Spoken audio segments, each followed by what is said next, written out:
তো আজকে চলে এলাম এক রবিবার, যেখানে হচ্ছে প্রচণ্ড গরম। তো দেখতেই পাচ্ছেন আমি একটা রেসিপি নিয়ে এসেছি, কাঁকরেলগুলো আমি কেটে নিচ্ছি। একটা খুবই যৎসামান্য একটা সবজি, যেটা অনেকেই পছন্দ করেন, অনেকেই পছন্দ করেন না। তো কাঁকরেলগুলো কেটে নিয়ে ওটাকে আমি একটা বাটির মধ্যে দিয়ে দিচ্ছি। এটাকে একটু জল দিয়ে আমি সেদ্ধ করব। তো এটাকে পছন্দ মোতাবেক করার একটু চেষ্টা আজকে আমার।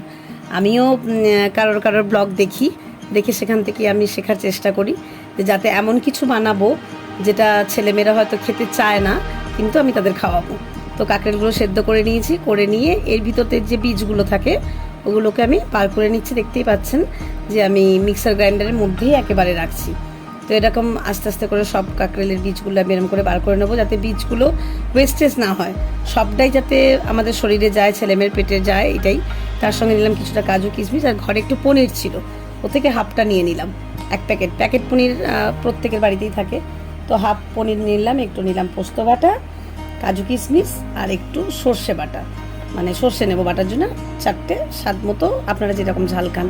তো ওটাকে গ্রাইন্ডিং করে যে কড়াতে আমি একটুখানি হালকা তেল দিয়ে নেড়ে নিয়েছি, পুর মতো একটু ভেজে নিয়েছি। তারপরে এই যে নিয়ে বসে গেছি, এর মধ্যে পুরগুলোকে আস্তে আস্তে ভরে দেবো।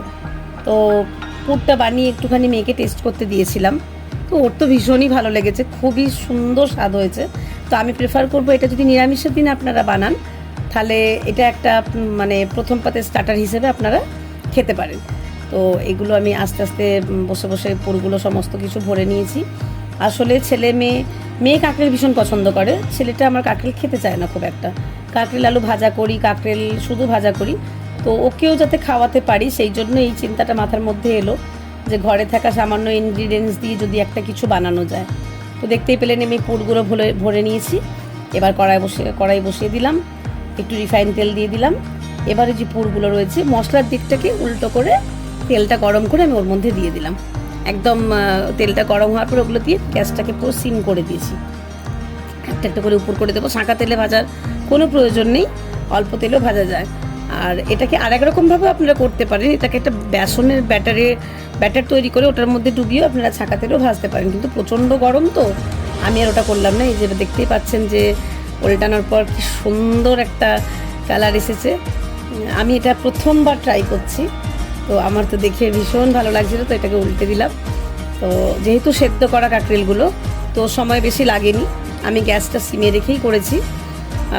যতটুকু মানে 90% সেদ্ধ করে নিয়েছিলাম, 10%টা ভাজাতেই হয়ে গেছে। এবার আমি একটা করে ভাজা হয়ে গেছে, বাটিতে তুলে নিচ্ছি। খেতে বিশ্বাস করুন অসাধারণ হয়েছিল, এত ভালো লেগেছিল। আপনারা অবশ্যই ট্রাই করবেন, আমি চাইবো এরকম কিছু জিনিস যদি ছেলেমেয়েরা না খেতে চায়, এরকমভাবে আপনারা ট্রাই করতে পারেন। কেমন হয়েছে নিশ্চয়ই জানাবেন।